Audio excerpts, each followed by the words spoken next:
So just for perspective, does everyone on this call own a business? Do you do a business? Just unmute. You can answer randomly together. Unmute your mics and just answer. Do you all do businesses? Yes, ma'am. Yes, ma'am. Okay. Yes, ma'am. All right. I'm just going to pin this mic close. All right. Thank you, everyone. I'm sorry also you are hearing my voice in this manner. I'm a bit under the weather, just so much to do in altogether in one weekend. I'm trying to catch sleep and go meet my team members downstairs and everything. So yeah, right to it. I'm to talk about building online confidence as a social media brand, right? I just recrafted that because what I do basically with business is a lot of positioning on social media. What that means for me is a lot of times I'm deliberately helping out people position their business on social media, and that's how I make most of the money that I do around business when it comes to businesses on social media. When it comes to businesses in general, I beg your pardon. So confidence, confidence.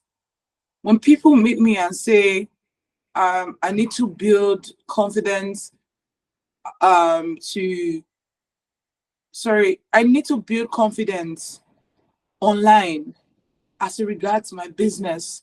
The first question I ask them is why? Very important. Why? Why don't you just get someone who's good with this to handle it for you? Maybe get a social media manager, get a social media strategist. And the next thing I hear is my business is at the beginning stage. I don't have the money yet to do that. Amazing. And I'm like, fine. So we can work with you now because you understand that you have a deficiency, which would naturally enhance your brain to think of other ways to help out this deficiency. I'm going somewhere, follow me. To help this deficiency. And mostly they are students. So you're starting out, you don't have the money yet to hire a lot of things, and you need to do them yourself. But now you lack the confidence, majorly because of imposter syndrome, right? A lot of people feel like the things that they are currently doing, the business, the product that they are currently pushing out there, maybe they are not the best person to put it out there. Maybe, I mean, just different things, different factors. And then something is holding you back. You're not confident enough to push through that. Two things I'm about to say to you, just in case you're in that category, or in case you know someone, or you have just joined this webinar basically because you just want to learn one or two things. The two things I'm going to say to you is there's nothing shameless about selling. There's nothing shameless about business. If you have to sell anything, you need to be shameless. That's it. Coca-Cola is not ashamed to continue doing adverts in your faces. Your question is, are they not big brands? Are they not big enough? Why are they still selling, doing advertisement? They are just shameless. That's the word. Shamelessly in your face, unapologetically in your face. So the first thing about building confidence as someone who sells, as a business person, first thing about building confidence online is first things, show up. Show up first. Be in people's faces. Notice how I say a business brand. So your brand doesn't need your face to sell, except maybe you're doing beauty products. You're because I mean you're not an influencer. You're not Davido. You're not some of these people who are already high up there, and they will need their face to sell. So if you're ashamed, if you're like a shy person, you don't even like to come on camera, it's even amazing because you have a business. You're selling product. Maybe you're selling services. Really, maybe you're a coach. You're selling courses. Maybe you need to come online and put out your courses there. But I'm talking products now. You have a product that you're selling, and you're trying to build confidence. My dear, there's no other way to do it. Just show up. That's the plain truth. There's no other math or theory I can give to you. Just show up and shamelessly put your brand out there. If you're selling apples, if you're selling iPhones, if you're selling food stuff, whatever it is that you're selling, get a good camera, take pictures of your product, post it, post your work. I'm sure you've seen that sound on TikTok. Post your work, post your work, post your something like that. Just keep posting. Just keep posting. That's it. You don't need your face to sell what you are selling. That's the truth. If you sell fashion items, I just saw Fashion Planet or something. If you sell lip gloss, you sell lipsticks, whatever, put them out there. So to build confidence, one of the first things I tell people is show up. So the more you show up, the more confident you become. Because the truth is, the best of us actually do it afraid. I'll tell you two things. I remember when I first started my business. I've done business for the longest time. I sell courses online, but I just sell to a specific audience really now because I'm more streamlined towards a particular thing and I'm looking for a particular kind of audience. So I just sell to them, yeah. So when I first started, because my business was I beg your pardon, service based, and I had to offer services to people. I was really shy to come out there and tell them, "Hi, I am this. I'm a purpose coach. I have a couple of courses I need you to buy," and all of that. I would be shy to come out, right, with my face. What did I start doing? The funny part is, why was I even shy? It was imposter syndrome. I felt like I didn't have enough certification from one Harvard school or the other to teach people what I was teaching, so I shouldn't be the one out there. But what did I do? I started recording some of my courses and putting them into a video. If I just drop the link and the price, I will run away online. That's what I do. Like once I put the course online, and I've shared a link that, oh, buy this course, I will run offline because I was so ashamed before people say, what does she know to want to say? To want to say the course. Sometimes I'll come back online and see that and see that most people have responded and they are paid. I'll be shocked. Sometimes I remember trying to sell one of my books and someone said, why don't you put a certain price? I said, I'm scared people may not buy it though. I'm scared people may not buy it. And then I put the price on it. The same thing. I put it online. I ran away. I ran offline. But I was showing up. I ran offline. When I came back to check, like it was two alerts that brought me back online. I realized that they bought it too. They actually bought it. Why? I shamelessly put myself out there.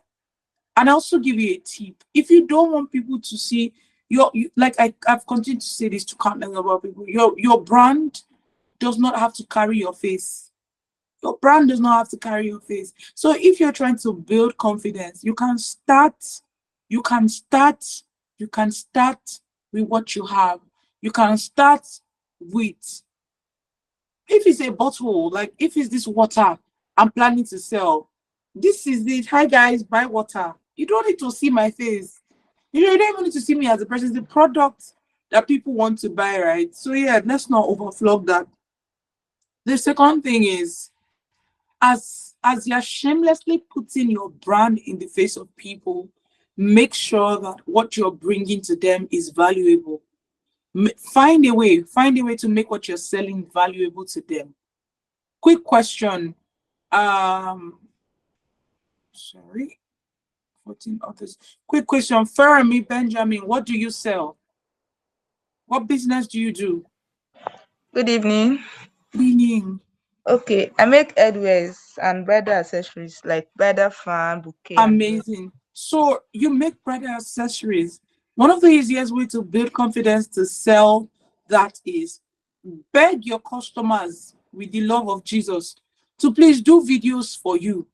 So you necessarily don't even have to be the one creating those content. So if you have any bride that gets anything from you at any point, beg her. In short, you can, if you're close to town where the person is having the wedding, Go there. Maybe you don't even have a good phone just yet.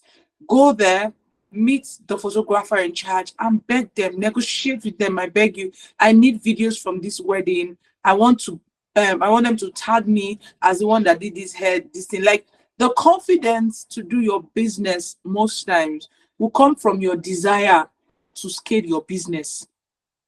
That's the truth. There's no business I know that I've scaled, that I've gone higher, that has become better, that did not employ one or two of these rules, right? That came online, because people would definitely post about the wedding online. But then maybe people are looking for who to buy this same headpiece from, this accessory from, and they don't know who the person is, right? If the brand doesn't tag you, how would they find you?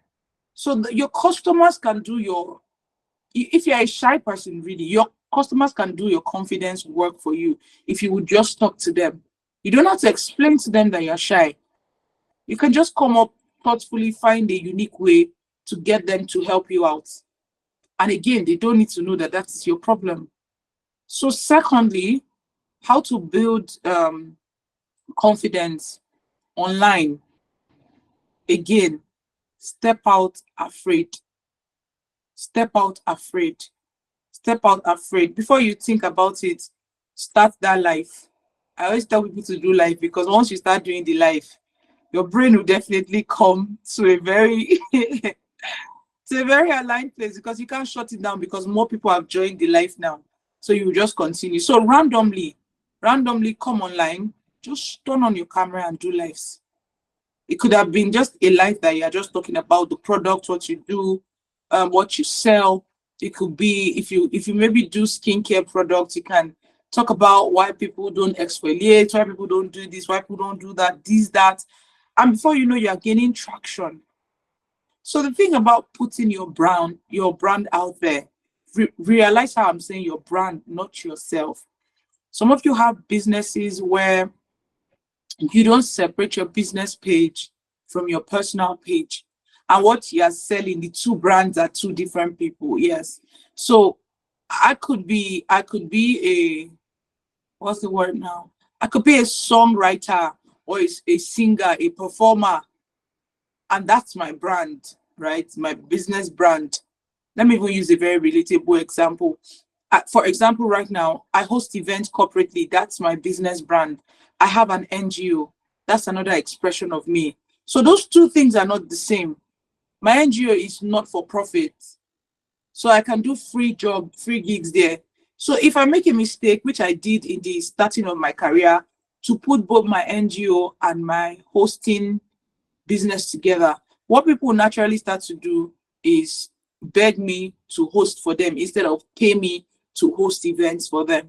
So as you're positioning your event, as you're positioning, I beg your pardon, your business online, you need to realize, do I need to separate my business from my personal page? I advise it a lot. But again, some of us already have some level of traction with our personal pages, and we want to convert those personal pages to business pages. It's totally fine if that's what you want to do. You don't need to keep a face for that particular business. You can just harness, yeah, your business into your personal page. That's fine, but you also need to know how to manage that, right? I feel like I just answered somebody's question that they were about to ask me after this. Right now, let's just go with your questions, and then hopefully we can do justice to this session via that. So can we have our questions now? Please, let's try to all do that in 10 minutes. Right. Okay. Does anybody have a question? Yes, ma, I do. All right, marvelous. Please go ahead. Okay. So my question is, have you ever experienced a negative comment or review online? How did you handle it? All right. Yes, I have. And some of the businesses that I help with visibility, right? They have as well. This is the thing. Every time you get a negative comment online, just realize that your business is not Nigerian once it's online, right? The moment you put your business online, what is happening is that you've opened up your business to the world, because they are not just only Nigerians online. I'm building this background to get somewhere. So the moment you answer in a certain way, which is the defensive, which most people go on, one of the things that you do is a lot of people are going to see it, right? People tell you every publicity is publicity. A lot of people are going to see it. And what that puts in their mind over time is this person cannot take correction. I don't want to do business with this person, or this person does not understand emotional intelligence, or just basic customer ethics, right? So what you want to do when you experience a bad comment is always apologize online. Always apologize, even if you didn't do anything wrong. Just apologize, because that's business. That's business for you. One person can ruin your business as much as they can bring you much more reviews, much more customers. Yeah, so for one of the brands that I used to help with visibility, handle their social media, they had a bad review one time, and because of how they handled it, they went on to have the person comment on one of their products and said this person can be trusted. This brand actually sells laptops. Yeah, they ship from the UK and then they sell in Nigeria. So this person actually went ahead to give a review on their website. Actually, it was on their website. It's still online right now. It was on their website, and that review brought in a particular customer. I knew, because when the customer came in, he said it was because of the review that he came in, because as for the longest time he had always thought that that particular business was a scam. But when there was actually someone who they delivered a service that truly flopped to, he knew that they were not a scam, and he had ordered almost close to 100 units of a particular laptop from this particular brand. And then I remember that we were exploring it at the time and looking at it as, oh, okay, every publicity is publicity. Every review is review. But again, it's just depending on how you handle it. Does that answer your question? I hope it helps you. Yes, ma. Thank you. All right, you're welcome, Marvelous. Isiaka, please, you can go on, Isiaka. Isiaka, you can go on. You can ask your question. Good evening. Good evening. Sorry, can you hear me? Yeah, thank you so much for the insight.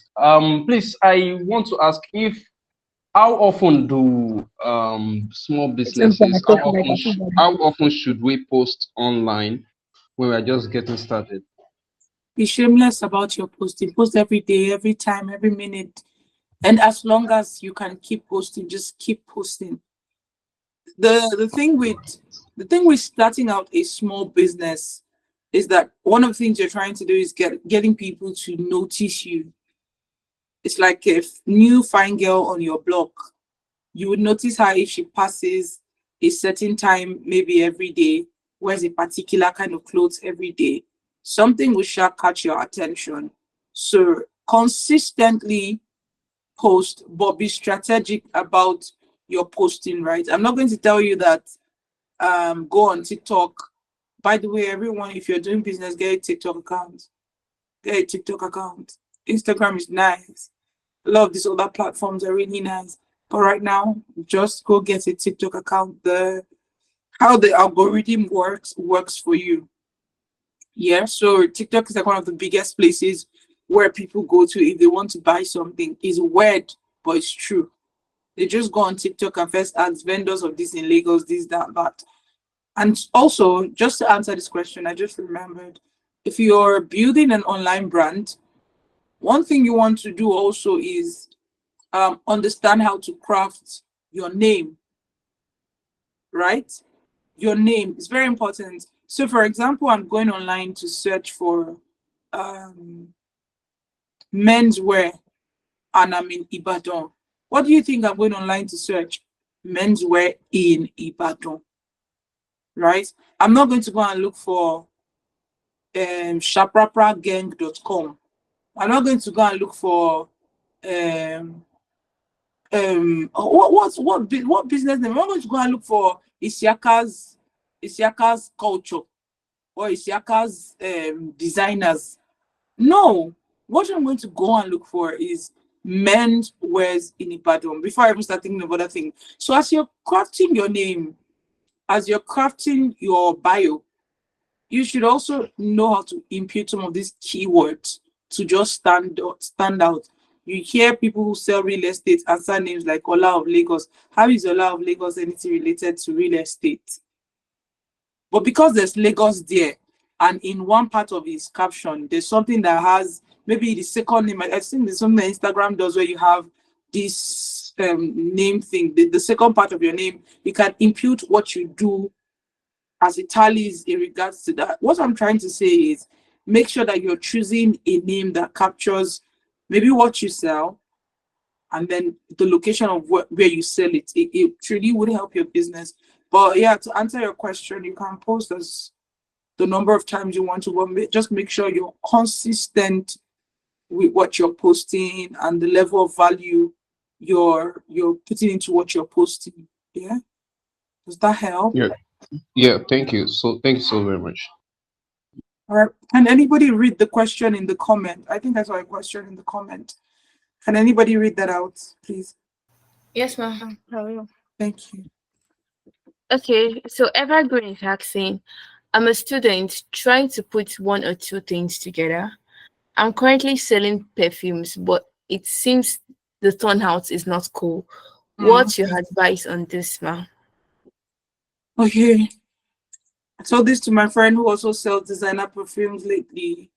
Find your audience. People are hungry right now, and you're in school. So if I'm hungry, I'm not thinking of buying perfumes. So you may want to change your target audience, or at the same time, you may want to pivot to a business that most people need.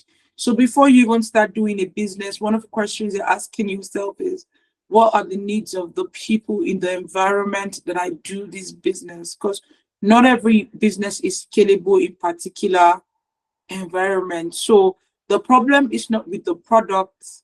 The problem will probably be with your audience. Because I remember being in Uniloring, and then I can't remember buying perfume oils because at some point everyone was selling, not because I didn't want to, it was just because I couldn't afford it at the time. I was serious, I'm serious, I was broke. I was a student, I was thinking of food, not perfume oil. It's good, it's great. You may want to find a way to make it more appealing, but I promise you it gets more stressful. I'm not discouraging your business for now, but you can also go online and be the online perfume vendor around where you are, so that when people need it, they come to you online to buy. But your immediate environment, I'm not sure that they need what you're selling. So you can flow into another product, another stream of, I beg your pardon, you can start to sell another thing, which is, don't stop your perfume business. Don't stop your perfume business, because a lot of people may already know you with it, but add some another product to your product. So Dangote can be selling cement today. He also realizes that it's not everyone that can afford to build a house, but he also knows that there's someone who needs sugar. So he adds sugar to cement and he's selling that too. And tomorrow there's Dangote noodles because there's a demand in the market for it. Yeah, he didn't stop doing cement, but he's adding some of these things to it. So if you notice that your business is really not scaling, it may have been some of these factors affecting it. So as opposed to just keep pushing funds, ads, and doing several things around that for it to sell and it's not selling, maybe you should introduce a new product when you have done a market research and you finally understand what your audience needs. Does this help you?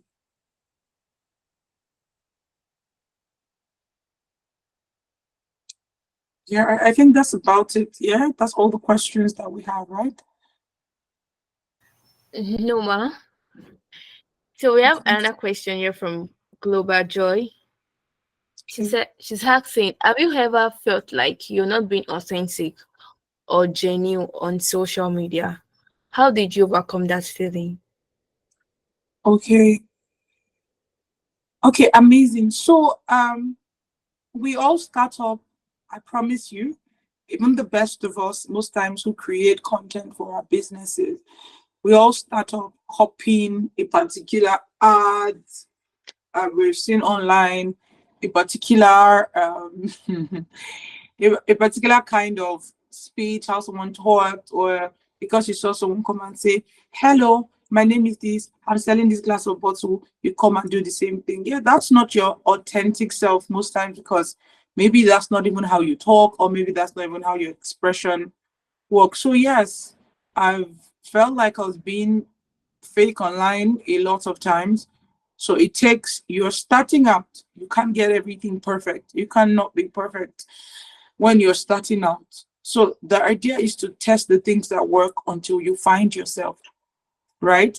Test the things that work until you find yourself. If you notice that your audience like a certain kind of content, right? I told people lately, there's a reason why Christian contents are selling more lately.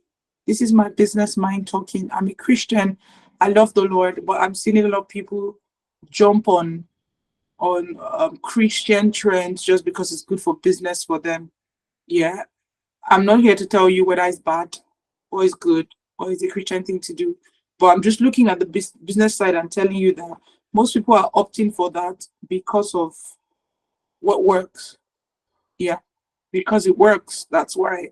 So you can be your fake self. You can't just start out being authentic just like that. A very few people I know just came out and did their authentic thing and it worked. Why we encourage you to be authentic with your business, you're free to test run. You're free to try out things that you just want to lay your hands on until you're sure you've gotten a hang of it. And then this is how you want to now show up with your business. But as much as possible, do your research, understand what works for your business, right? Your particular business, your particular audience you're selling to, and then you can always work your way around that for yourself. Being fake in business, who cares? Really, as long as you're not selling fake products, it's just the approach. Who cares? Keep practicing until you get better. Yeah. Does that help? Yes, ma. Thank you so much. You're welcome. You're welcome. All right. Um, Thank you, Ma, for the answer. So I have another question here from Oyedele Barakat.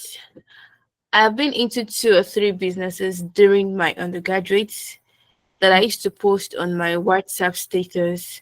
And sometimes I used to hear feedback like, now all business you want to do, yeah, you so want to now do business. things like, Yeah. Mhm. and I felt bad about it sometimes. So recently I want to start jewelry business with my sewing business, but I'm scared to post because of this review. What can you advise, ma? Just what I started with. Be shameless about your business. You're the one that knows where your shoes is pinching you. Why are you not shaming Dangote that why is he selling sugar? What's he looking for inside sugar? The sugar business that Dangote should be doing. Why are you not shaming him? Because he actually doesn't care about all of you. He's a businessman and he goes where the needs is. So if you find a need today that you need to address, sell it. It's your business. Yes, what you sell is not, they're not actually products. What you sell to people is satisfaction. Is what they need that you sell to them.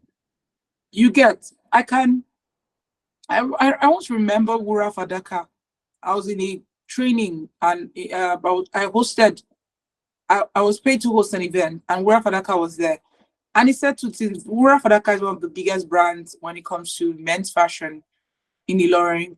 And now he's going, even last week or last month rather, yeah, last month rather, I hear him say that the government of one particular country came into town and they needed some native outwears done in 24 hours. It was him they reached out to because his brand has built track record of often than none on delivering on time. So they knew that it was him that could do this job and deliver at this time and it to be excellent and perfect, right? So Wura Falaka said when he was in school, he wasn't, how he started his business was somebody said that they needed lab coats for students in his department. He started sending his mom has a machine at home. He sent home, tell them, please, we need like 20 lab coats and we'll sell them for 500 instead of the usual maybe 600, 700 other people sell. What is a science student doing selling lab coats? Is that his business? But that was the business he saw a need for and got to it. So the idea of selling really is you're selling solutions to people, right? So if there's a problem, there's a selling opportunity there. So don't be ashamed of people telling you how many things you want to do. You're the one that understands what you're trying to build. For Lonsho Alakija, the richest black woman, she does not do richest Nigerian, right?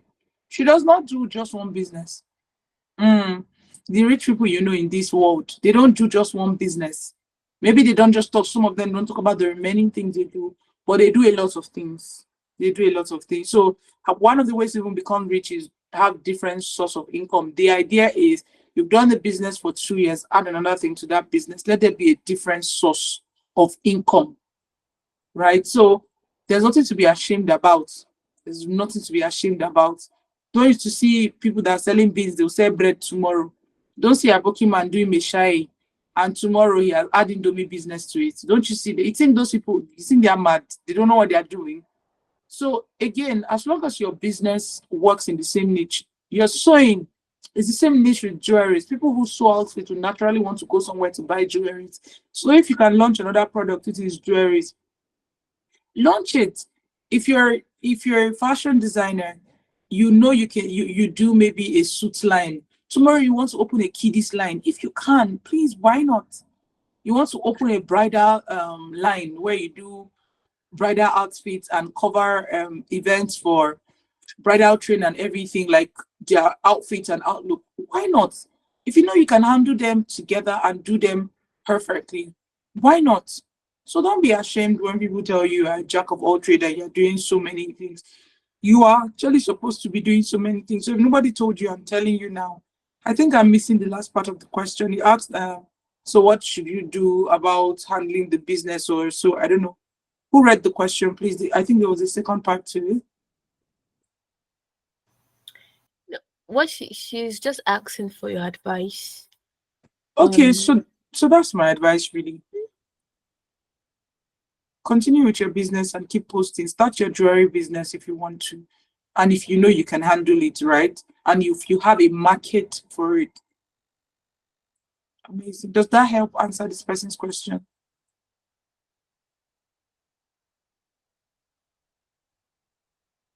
Okay. Okay. Do we have any more questions? Yeah, thank you, Ma, for the response. Yes. Okay, from Emeka. I'm a visual artist. How can I convince my clients to know the quality of the product I create? Interesting. You're a visual artist. What that means is that you paint online, right? You do visual paintings online. Is that correct? Great. I have a friend, his name is Daniel, and he does this, he paints online and everything. And what I've realized over time is, as much as we say that Nigerians don't appreciate paintings and all, you can't convince someone on the quality of what you're about to give them. Once that conversation comes into place, there's already something wrong with your branding, right? So Nigeria generally, the quality conversation is always, if you've gotten to a place where you now have to start convincing your customer on the quality of what you're delivering, then there's always going to be a problem between you and that particular customer. I'm speaking from experience. And so what Daniel does over time, because a lot of people price his work down, they're like, is it just not painting that you can print out from the system? Which is not true, because I've seen him do the color thing on the online, and I don't even know how he does it, but it's really beautiful. So one of the things that you can do is, first things first, look for audiences or people who actually need the service you are rendering to them, because that's the only way, really, that they can understand the quality of what you're bringing into place. The other hard route that you can decide to take is try to test them. This is hard. I know I said it was hard. Try to test them for value by delivering first, right? Because that's Nigeria is likely a see and believe community. So if you're telling me this thing you're about to give me is valuable, it's quality, it's top notch, it's premium, one of the things I want to do is let me see it. Let me see what you're giving me, right? So yes, a lot of us don't buy art because we don't need them. But my friend Daniel recently did all the art painting. He started what's the word now?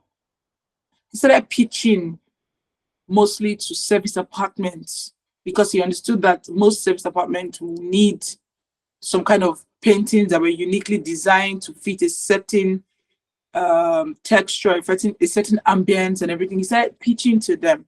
That's what he started to do. And he started leaving regular customers because he understood that these were not his customers. So for now, you can just start out doing some basic job for the people around you because you're a student, you're with this is your immediate audience for now. But do it excellently, ask them for reviews, go and post them online, post the work that you do online, talk about it online, talk about the quality of your art, talk about the things you used to do them. So by that way, you're just building momentum. Yes, more like creating awareness. You're just building momentum for your actual audience because you know this audience it's just a walk away, just a pass by because over time they will no longer be your audience because they can't afford you really. Art is expensive. That's the truth. So if you are doing art for students, it means there's a particular kind of grade of art that you can do. You can't do all that amazing quality that they expect you to do.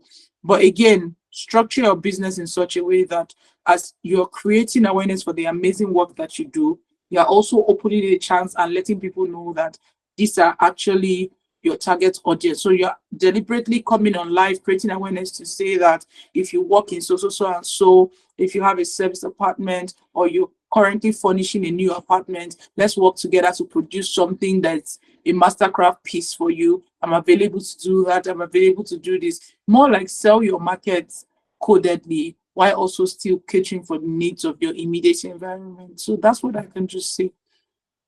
Yeah. I feel like I'll just be able to take one more question. Okay, thank you, Ma. So from Fermi Benjamin, what branding tips can you give, Ma, so we can attract the right customer? Okay, Fermi, what business do you do? I would like to know that. Maybe you can type in the comment. But for everyone, branding is very important for your business. However, I tell most small business owners, don't brand more than the quality of what you're giving. Don't focus so much on branding and leave value. Yeah, it's good to brand. It's amazing to brand. But if I buy a great branded product and it doesn't give me value for my money, I'm not going to come back. I'm just going to say, these people, they have steez, Lasson, they have good, nice packaging and everything, but I didn't get value for my money. They are good in this, but not that. So you need to focus on your focus, like the most important thing to do. Yeah. So because you're starting out, you may not have money to do all the proper branding that is necessary. But I tell you that most business that started to scale even got grants to now maybe build better branding packages, name, logos. It was after those ones came into place because what they were delivering was top notch. For example, there's a mama that sells around your area, but she's really good. She doesn't actually have a logo on her business, but she's good with it. And so if you need a showcase, you will always go to that mama because you know that there's quality there, aside the fact that her brand is not branding yet, based on what we Gen Z call branding. Yeah. So yeah, so another branding tip would be that you are an online brand, right? Should go do a lot of research around the kind of product people already in the line of business that you're trying to venture into. What do their brands look like? What does their branding entail? How do they arrange? How do they craft? How do they package? How do they do these things. So don't be trying to start your business from scratch when you already have a lot of templates to help you start it from here. Because what the most amazing thing that YouTube has done for most of us, Instagram, TikTok, is that we have templates for businesses. We've seen somebody start an agri business from the scratch. What were they packaging with? How did they start? How do they talk about their brand? How do they carry their brand? You already have that background. So don't be lazy. You can't be a business owner and be lazy. Go do researches. Look for 10 businesses currently doing the exact business you're doing. Look for the best of the best 5 of them and give yourself a template and tell yourself, this is the kind of business I want my business to look like. And I beg you, don't go for the low graded businesses. Don't do that to yourself. Don't tell yourself, I'm just starting, so I should look for people at my level. No, you will not grow that way, right? So if you want to do maybe cereal business, you want to probably look for Cocoa Pops because they're quite big and high up there. And so you can just try to research, how the Cocoa Pops get here, what's their branding like, what's their brand logo, their visibility, what's the whole brand entirely, what does it entail? And so you just learn from that. And I think that's all the advice you need. If you can get 5 big businesses, study them, understand how they post, what they post on their social media, go to YouTube, study about and I beg you, don't confine yourself to Nigeria alone. Go and study, go on what's the name now? Go on Netflix. There are a lot of documentaries on businesses and how they started. Listen to them. Go and research Coke. I advise it. Go and research Coca-Cola. Yes, they have a documentary on Netflix. A lot of them. But just once you start typing the businesses, iPhone, what's that man's name again? These people, their documentaries are on Netflix. You can find them on YouTube. Watch, listen, try to understand how they got here, and that would really help you and your brand, because really the tips I can give you are only very limited. Yeah. I think that'll be all for tonight. Thank you all.